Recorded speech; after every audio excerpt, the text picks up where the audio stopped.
আসসালামু আলাইকুম। আমি আজকে তোমাদের ভরবেগের খুবই কনফিউজিং একটা জিনিস ক্লিয়ার করে দিই। ওকে, তো দেখো একটা জিনিস আগেই বলি, ভরবেগের সংরক্ষণ সূত্রটা আমরা সবাই জানি, তাই না? ভরবেগের সংরক্ষণ সূত্র এটা না, m1u1 প্লাস m2u2 সমান সমান m1v1 প্লাস m2v2। এই সূত্রটা, ভরবেগের এই সংরক্ষণ সূত্রটা যে কোনো সংঘর্ষের জন্য প্রযোজ্য, সকল সংঘর্ষের জন্য প্রযোজ্য, সকল সংঘর্ষের জন্য প্রযোজ্য, রাইট? অর্থাৎ এই ভরবেগের সংরক্ষণ সূত্রটা আমরা যে কোনো প্রকার সংঘর্ষের জন্য অ্যাপ্লাই করতে পারবো। এখন যদি কোথাও বলে কোনো প্রশ্নে যে এটা ভরবেগের সংরক্ষণ সূত্র মেনে চলে, তাহলে আমরা এই সূত্র অনুযায়ী দেখব, বা যদি কোনো আননোন জিনিস বাইর করতে বলো ভরবেগের সংরক্ষণ সূত্র দিয়ে আমরা এই সূত্রটা ইউজ করব। আরেকটা সূত্র আছে কিন্তু, সেটা কি বলতো? শক্তির সংরক্ষণশীলতা সূত্র। শক্তির সংরক্ষণশীলতা সূত্র কোনটা? আগের গতিশক্তি আর পরের গতিশক্তি সমান হবে, তাই না? কীরকম ছিল মনে আছে? এই যে এটা half m1u1 square plus half m2u2 square সমান সমান হবে half m1v1 square plus half m2v2 square. অর্থাৎ আগের গতিশক্তি আর পরের গতিশক্তি সমান। এটাই শক্তির সংরক্ষণশীলতা সূত্র বা নিত্যতা সূত্র, বা গতিশক্তি সংরক্ষিত হয় এটাও বলতে পারো। তো এইটা কোন সূত্র সংঘর্ষের জন্য প্রযোজ্য? এটা কিন্তু সকল সংঘর্ষের জন্য প্রযোজ্য, বাট এইটা না, এইটা শুধুমাত্র স্থিতিস্থাপক সংঘর্ষের জন্য প্রযোজ্য। স্থিতিস্থাপক সংঘর্ষ, যদি কোথাও স্থিতিস্থাপক সংঘর্ষ হয় তখন তুমি এই সূত্রটা অ্যাপ্লাই করতে পারবা। এইটা তো সব ক্ষেত্রে অ্যাপ্লাই করতে পারো, স্থিতিস্থাপক হোক আর না হোক এটা অ্যাপ্লাই করতে পারবা সকলের জন্য। আর এইটা শুধুমাত্র সংঘর্ষটা যদি স্থিতিস্থাপক হয়। এখন তোমরা প্রশ্ন করতে পারো যে আমি যদিও আগে বলছি আমার আগের লেকচারগুলোতেও, তারপরও মনে হইতে পারে যে স্থিতিস্থাপক সংঘর্ষটা কি? এই স্থিতিস্থাপক সংঘর্ষটা আর কিচ্ছু না। সংঘর্ষ যখন দুইটা বস্তুর মধ্যে সংঘর্ষ হয় না, এই যে ধরো এই দুইটা বস্তু, এই দুইটা বস্তুর মধ্যে কি সংঘর্ষ হইল? সংঘর্ষের ফলে কোনো প্রকার শক্তি নষ্ট হবে না, অর্থাৎ আগে যা শক্তি ছিল পরেও একই শক্তি থাকবে।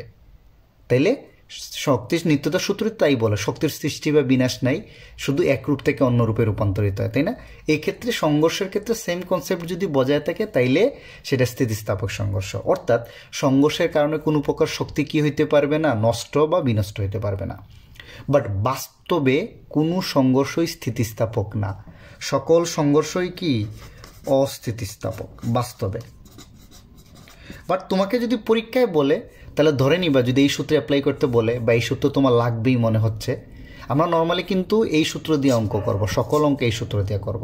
যদি মনে হয় বলে দে পরীক্ষায় যে এই সূত্র দিয়ে অঙ্কটা করো বা এই সূত্রে অ্যাপ্লাই করো, বা তোমার কাছে এমনভাবে ডাটা চাইলো যে এই সূত্রটা লাগবেই, তখন আমরা ধরে নিব সংঘর্ষটা স্থিতিস্থাপক। ওকে, বাস্তবে কী পাচ্ছি সেটা আমার কনসিডার করার দরকার নেই, থিওরি দিয়ে আমরা করে ফেলবো। একটু বুঝছো আশা করা যায়? আচ্ছা, এখন তাইলে আমার নর্মালি আমি আবারও বলি, সকল ক্ষেত্রে আমরা এটা প্রথমে অ্যাপ্লাই করার চেষ্টা করব। আর এটার কথা যদি বলে দে তাহলে তো অ্যাপ্লাই করব। ওকে, বাট এটার ক্ষেত্রে একটা জিনিস মনে রাখবা, সংঘর্ষটা স্থিতিস্থাপক। সেক্ষেত্রে তোমরা অঙ্ক করার আগে বলে দিবা যে ধরি সংঘর্ষটা স্থিতিস্থাপক। এখন একটা অঙ্ক দেখো, 8 কেজি মানে এমন, রাইট? আর 4 কেজি ভরের দুইটা বস্তু, তাই তো? এই যে 4 কেজি, এটা কত বলো তো? m2। দুইটা বস্তু একই সরলরেখা বরাবর চলছে, উহাদের বেগ এইটা আর এইটা। তাহলে শুরুটার বেগ মানে এটা হলো u1, এটা হলো কত? u2। একটু বুঝছো তোমরা যে 8 কেজি আর 4 কেজি দুইটা বরের বস্তু একই দিকে, মানে একই দিকে এই বেগে আর এই বেগে যাচ্ছিল। কোনো এক সময় প্রথম বস্তুটা দ্বিতীয় বস্তুটাকে ধাক্কা দেয়, যেতে যেতে যেহেতু প্রথমটার বেগ বেশি না, কোনো এক সময় এটাকে ধাক্কা দিল। প্রথম বস্তুর বেগ দিয়ে আছে, দেখো প্রথম বস্তুর বেগ মানে কত? v1। প্রথম বস্তুর বেগ v1 হয়। এখন আমাকে বলছে দ্বিতীয় বস্তুর বেগটা বাইর করতে, দ্বিতীয় বস্তুর বেগ, তাই না? তো নর্মাল সেন্সে যদি কিছু না বলা থাকতো তাহলে কিন্তু আমি এই সূত্রটা ইউজ করতাম। আমি অনেকগুলোই জানি, শুধু b2টা জানি না, ইজিলি বের করে ফেলতে পারতাম। এটা তোমরা অনেকেই করছো অলরেডি। বাট এখানে কিন্তু বলে দিছে, দেখো শক্তির সংরক্ষণশীলতা সূত্র ব্যবহার করে। তাহলে এখানে তুমি এই সূত্রটা ইউজ করবা, যে আমরা জানি শক্তির সংরক্ষণশীলতা সূত্র হলো এইটা, প্লাস হাফ m2u2 স্কোয়ার সমান সমান half m1v1 square plus half m2v2 square. এইটা তাহলে হাফ যেহেতু সবটাই আছে, হাফটা আমরা কি করে ফেলতে পারি? বাদ দিয়ে দিতে পারি। m1u1 স্কোয়ার প্লাস কত? m2, মানে সবটাকে উভয় পক্ষে হাফ দ্বারা গুণ করে, ওকে সমান সমান m1 v1 square plus m2 v2 square. এখন এই v2 এর মানটা বাইর করতে হবে না, তাহলে এইটা যদি রাখি তাহলে এই পাশ থেকে এটা কিন্তু বিয়োগ হবে। বা আমি সাইড চেঞ্জ করি, দেখো m1 সাইড চেঞ্জ করে ফেললাম, হ্যাঁ, জাস্ট এইটা এই পাশে এইটা এই পাশে, m2 v2 স্কয়ার সমান সমান m1 u1 square plus m2 u2 square. একটু বুঝছো? একটু যদি বুঝো তাহলে m1 v2 স্কয়ার এটা ওই পাশে গেলে বিয়োগ হয়ে যাবে, তাই না, সমানের ওই পাশে m1 u1 square plus m2 u2 square minus m1 v1 square. তাইলে v2 স্কয়ার সমান কত হবে বলো তো? এই m1টা ওই সাইডে গেলে ভাগ হয়ে যাবে না? Okay, very good. m1 u1 square plus m2 u2 square minus m1 v1 square. তাহলে v2 সমান এখানে যে রেজাল্টটা আসবে রুট ওভার করে দাও। সব মানই জানো। m1 কত বলো তো? 8, m2 কত? 4, u1 কত? 15, u2 হইল 10 আর v1 হইল 4। এই সবগুলো মান বসায় ক্যালকুলেটর দিয়ে ক্যালকুলেটর করে দাও, ক্যালকুলেটর দিয়ে ক্যালকুলেশনটা করে দাও, সরি ক্যালকুলেটর দিয়ে ক্যালকুলেটর না, ক্যালকুলেটর আর ইউজ করে ক্যালকুলেশনটা করে ফেলো, তাহলে তোমার আনসারটা চলে আসবে। বুঝছো? তাহলে দেখো এখানে যেহেতু শক্তির সংরক্ষণশীলতা বলছে, তাহলে আমরা এই সূত্র ব্যবহার করে আনসারটা বের করবো। ওকে, অনেক সময় বলে দে, কিন্তু একটু খেয়াল রাখবা, সৃজনশীল তো অনেক সময় বলে দেয়, আর এই টপিকটা তোমাদের বইয়ে আছে, দিয়ে দিতে পারে। এখন আসো আরেকটা টপিক একটু ক্লিয়ার করে ফেলি। এটা কিন্তু তোমাদের বইয়ে হুবহু সূত্র আছে, এখনো যদিও বোর্ডে ডিরেক্ট আসে নাই কখনো, বাট দিয়ে দিতে পারে। বোর্ডে কি প্রশ্ন দিচ্ছে ইদানিং মানে আমরা নিজেরাও জানি না, হ্যাঁ, সবগুলো শিখতে হবে বিকল্প। আচ্ছা, এখানে কি হচ্ছে আমি বলছিলাম কি মনে আছে একটু আগে, যে ভরবেগের সংরক্ষণ সূত্র এটা,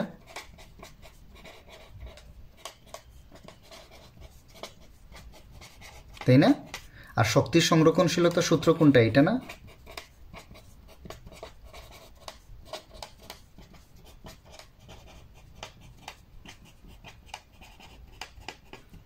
শক্তির সংরক্ষণশীলতা সূত্র এটা। তাহলে আমি বলছিলাম যদি সংঘর্ষ স্থিতিস্থাপক হয় তাহলে আমরা এটা ইউজ করতে পারবো, আর এটা তো ইউজ করতেই পারবো। তাহলে স্থিতিস্থাপক সংঘর্ষের ক্ষেত্রে কিন্তু আমি এই দুইটা সূত্র ইউজ করতে পারবো, তাই না?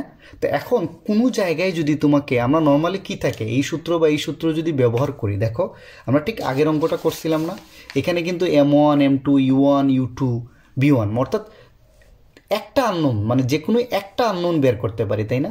একটা আননোন, বাদ বাকি 5টা আইটেম কিন্তু আমাকে জানায় দিতে হয়। তাহলে আমি কিন্তু একটা সমীকরণ থেকে একটা অজানা রাশি বের করতে পারি, তাই না?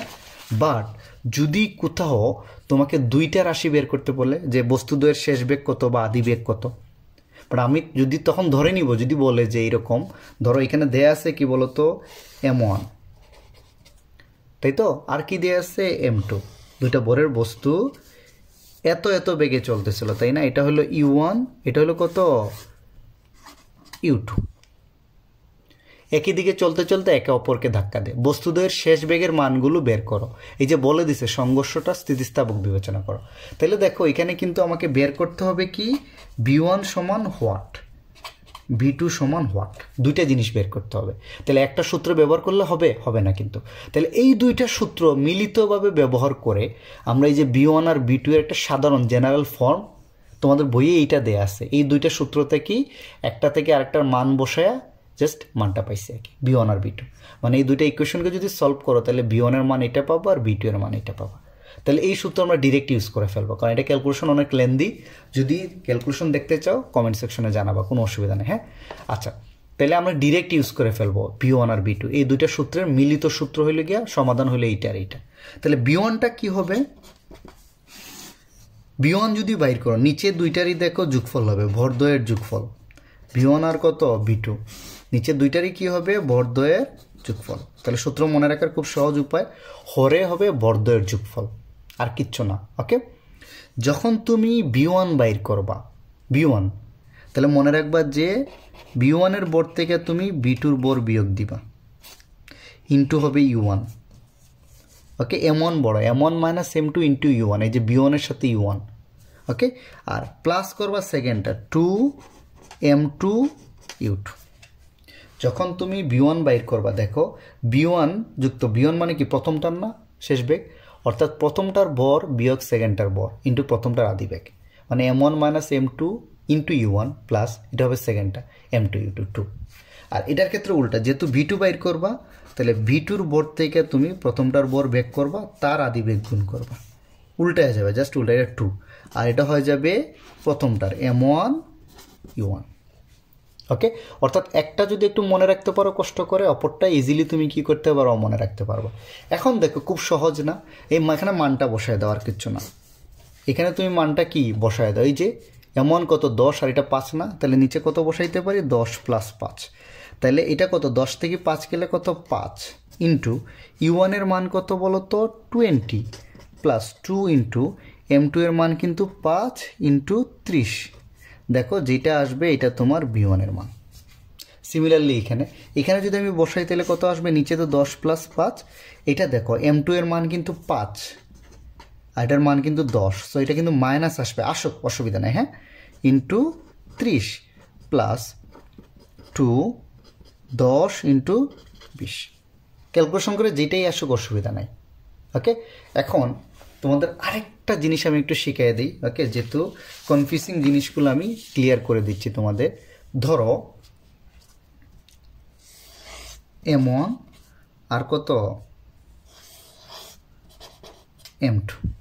ওকে, যদি কখনো বলা থাকে দুইটাই একই দিকে যাচ্ছে, অনেক সময় অঙ্কে বলা থাকবে কি হচ্ছে একই দিকে যাচ্ছে, তাহলে এটার বেগ যদি U1 হয় এটার বেগও কত হবে U2, অসুবিধা নেই। তাহলে দুইটাই প্লাস ধরি আমরা, প্রথম বস্তুর বেগ U1, দ্বিতীয় বস্তুর বেগ U2। ধরো U1 হইল 10 মিটার পার সেকেন্ড, U2 হইল গিয়ে 5 মিটার পার সেকেন্ড, তাহলে আমরা কিন্তু দুইটাই কি ধরি, প্লাস ধরি, তাই না? ওকে, বাট অনেক সময় কিন্তু বলা থাকে, এটা 1 নম্বর কন্ডিশন, এটা 2 নম্বর, অনেক সময় বলা থাকে যে M1 যাচ্ছে এইদিকে 10 মিটার পার সেকেন্ড বেগে, বাট U2টা যাচ্ছে উল্টা দিকে, কিন্তু বলা থাকে কিন্তু বিপরীত দিকে, একটা আরেকটার বিপরীত দিকে যাচ্ছে M2, তাই না? U2 ধরলাম 5, তখন যখন তুমি অঙ্ক করবা, যেহেতু বলা আছে একটা আরেকটার বিপরীত দিকে যাচ্ছে বা পরস্পর বিপরীত দিকে গতিশীল, ওকে, তখন তুমি ধরবা U1কে যদি প্লাস ধরো, যে কোনো একটাকে প্লাস ধরো, অসুবিধা নেই, U1কে যদি প্লাস ধরো তাহলে তোমার U2টাকে কি ধরতে হবে, মাইনাস, আর কিচ্ছু না, অথবা এটাকে প্লাস ধরলো এটাকে মাইনাস। ওকে, ডান। এখন তুমি কোনো একটা মিলিত বেগ বা যেটা বাইর করতে চাচ্ছ, ধরো V1, তুমি বাইর করলে, ধরো প্রথমটার শেষ বেগ বাইর করতে চাচ্ছ V1, যদি প্লাস আসে তোমার আনসার, তাহলে মনে রাখবা যে এই যে যেটার বেগটাকে তুমি প্লাস ধরছো না, এটা ওইটার দিকে গতিশীল। বুঝো নি আমার কথা? তুমি আগে এখানে কি এই বেগটাকে, এই দিকটাকে প্লাস ধরছো, তাই না? আর এই দিকটাকে কি ধরছো, মাইনাস। এখন তুমি কোনো জিনিসের মান বের করে যদি প্লাস পাও, তাহলে যেটাকে প্লাস ধরছো বস্তুটা ওই দিকে গতিশীল, আর যদি মাইনাস পাও তাহলে যেটাকে মাইনাস ধরছো এখানে এই যে মানে, ওইটার দিকে বস্তুটা গতিশীল হবে। এটা গেল। লাস্ট 3 নম্বর কনসেপ্ট, খুবই মজার কনসেপ্ট। দেখো 3 নম্বর কনসেপ্টটা বলছে, এরকম বলে দেয় অনেক সময় যে একটা বস্তু যাচ্ছে উত্তর দিকে U1 তার বেগ, ওকে, আরেকটা বস্তু যাচ্ছে কোন দিকে, দক্ষিণ দিকে U2 তার বেগ। তাহলে দেখো একটা আরেকটা মানে এখানে একটু ইনডাইরেক্টলি বলছে, এখানে ডিরেক্ট বলে দিছে একটা বস্তু আরেকটার বিপরীতে যাচ্ছে, আর এখানে কি বলতেছে, একটা যাচ্ছে উত্তরে আরেকটা যাচ্ছে দক্ষিণে, তার মানে কি একটা আরেকটা বিপরীত না? তাহলে U1কে যদি তুমি প্লাস ধরো, U2কে ধরতে হবে মাইনাস, এটা মনে রাখবা কিন্তু। ওকে, একই দিকে হইলে দুইটাই প্লাস, আর বিপরীত দিকে হইলে মাইনাস, একটা আরেকটা মাইনাস। বাট অনেক সময় কিন্তু উত্তর দক্ষিণ বলে, বা বলে M1 বোরের বস্তু পূর্ব দিকে যাচ্ছে, M2 বোরের বস্তু পশ্চিম, আসলে একটা এটা প্লাস মাইনাস ধরে করতে হবে। আর ফাইনাল রেজাল্ট যেটা পাবা, যার সাথে চিহ্ন মিলবে বস্তুটা ওর দিকে যাচ্ছে।